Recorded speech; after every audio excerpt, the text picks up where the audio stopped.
In this state of the county, you'll see service in action as Team Mesa delivers core services residents depend on every day.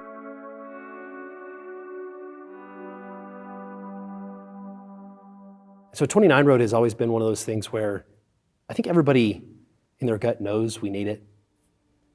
Knows it's one of those things that would ease traffic, especially on local roads. But what's happening right now is our arterials, our major roads are getting backed up to the point where people are starting to use back roads. Places where people take their kids, their strollers with their babies in them, and their dogs, and they walk, and they expect traffic to be going rather slow. That doesn't happen when people are trying to use them as a shortcut. And our traffic studies show that with a 29 road interchange, people use side roads, back roads, local roads a lot less, and they start using major arterials more. And that's what we want. Those major roads are for moving traffic, a lot of traffic, and moving a lot of traffic quickly. And so this is kind of the loop that's been envisioned for decades. I think the first mention of the 29 interchange and the loop was in the late 50s. And so we've been working, building infrastructure on this loop for decades, and this is literally the last component. We've got a lot of road projects all the time going on. We're currently widening Orchard and improving that for both vehicles, walk, and bikers.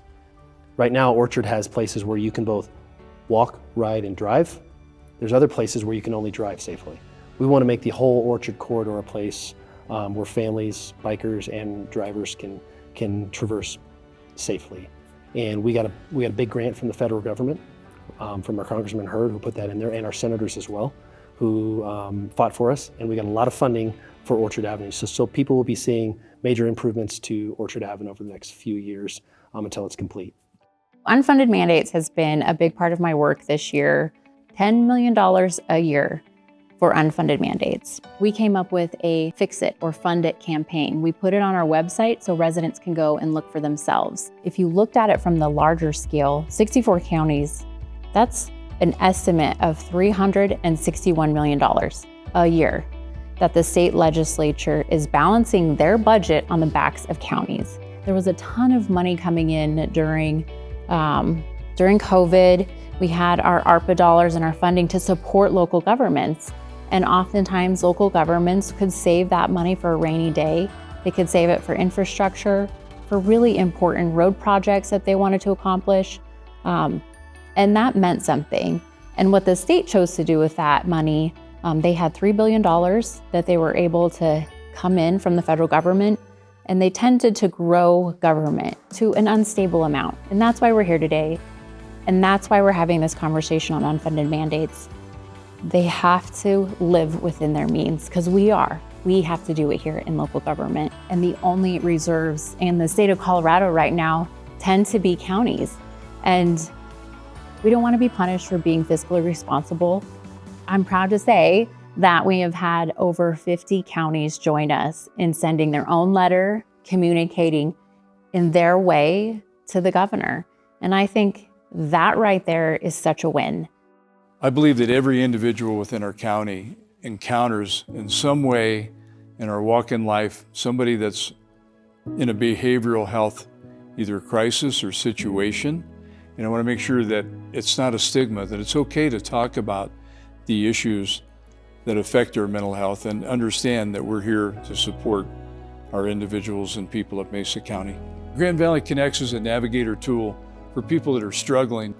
Our resource navigators help individuals find counselors, enroll in insurance, and access essential supports like housing or food security that directly impact mental health well-being. Mental health is one of the top reasons people call the program, because our resource navigators follow up to ensure those needs are truly met. This program serves as a vital safety net for our community. We've been so diligent in fighting against the Japanese beetle. We've been able to build out an exceptional team and really tackle this from multiple angles. We're going to keep up this effort and making sure that our agriculture is protected and our economy is protected. Energy in the past basically meant coal, oil, and gas. Today, we're seeing an explosion in diversity in the types of energies we see in our community. from solar to wind to hydro, oil and gas as well. But in addition to that, nuclear. Nuclear's always been around. It's been around for a long time, but it's been controversial. But it's making kind of a renaissance, if you will, because people are recognizing it for what it is, a clean, affordable, efficient energy. The most in all three of those, arguably. Technology is rapidly moving forward.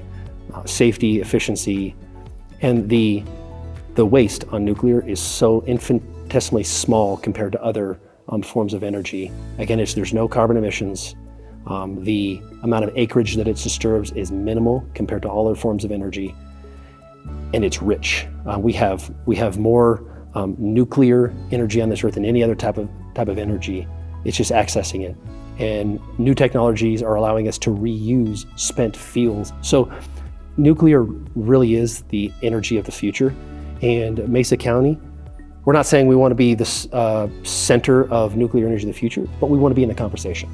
Governor Polis gave us a nod last week and said he supports our submission, which is awesome. And I think it's a strong position that we're placing ourselves here in Mesa County. One of the issues that I get the most emails about is still the wolf. Every week we have a wolf coalition call and we have letters that we send out. The expectations of the people of Mesa County is they want to make sure that their voice is heard. They've said it repeatedly. This affects their livelihood. And we've said repeatedly that we need to pause on the wolf. If the wolf continues to depredate and put pressure on the people that produce beef, there's an increase of costs. There's an increase of an anxiety for the people that are in that industry. That we have put a lot of time and energy and effort into the wolf issue. Mesa County has really put in time and effort and resources into protecting West Slope water. It's so important.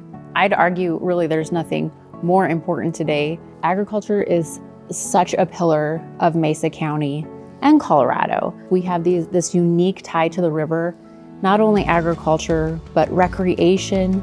We have tons of businesses that really do rely on that recreation economy. We have ranchers who rely on that water. So it's so significant that we make sure that that water stays in the river.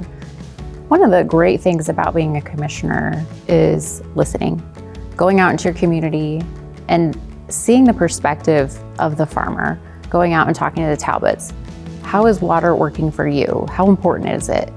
And also, the ranching community, it was great to go out and speak with Janie Van Winkle. She showed me around.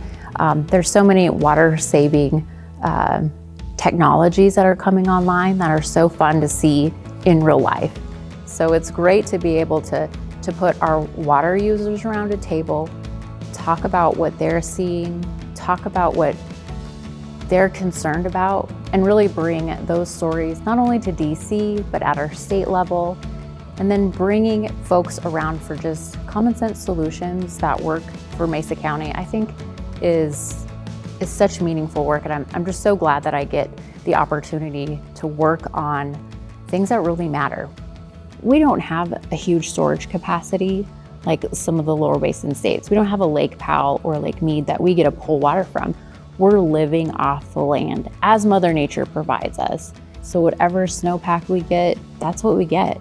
In November this last year, we had a huge, significant historical win when it came to the Shoshone water rights and who would get to control that. And I was very honored and proud to stand up for Western Slope water in that hearing. We were really successful. We had a unanimous vote coming out of that hearing. We've been able to secure the water rights separate from the power plant. We've been able to secure the control of those water rights. This was a good day. It was a good day to be a commissioner. I was so proud of all of our Western Slope entities, and I've just been very honored to be able to work on such a meaningful project. I feel like the people of Mesa County are my family. And I feel invested in Mesa County. And that's what I'm most comfortable with, is being there, being a voice, being a champion for decisions that I make and our team makes and our commissioners make, that at the end of the day, I can come back to you and feel like I've done my job. As a commissioner, I want my residents, our community, to be able to pick up the phone, email me, call me, walk into my office and tell me what's going on. Doesn't matter who you are, where you come from. I want to hear your story. I want to see how government can help and not get in the way. It's really been an honor to be a Mesa County Commissioner, and I really love my job. My great-great-grandparents moved out here in the late 1800s, and I hope my great-great-grandkids are here in the 2100s, you know, talking about, you know, the legacy that we built, what we did to make their lives easier and more productive. So I love this place. I'm not moving away. I'm not moving to Texas, Oklahoma, or Florida. I'm staying right here. This is where I was born and raised, and we want to make this a place that everybody can enjoy and live. As we close this year's State of the County, we do so in service to the people of Mesa County.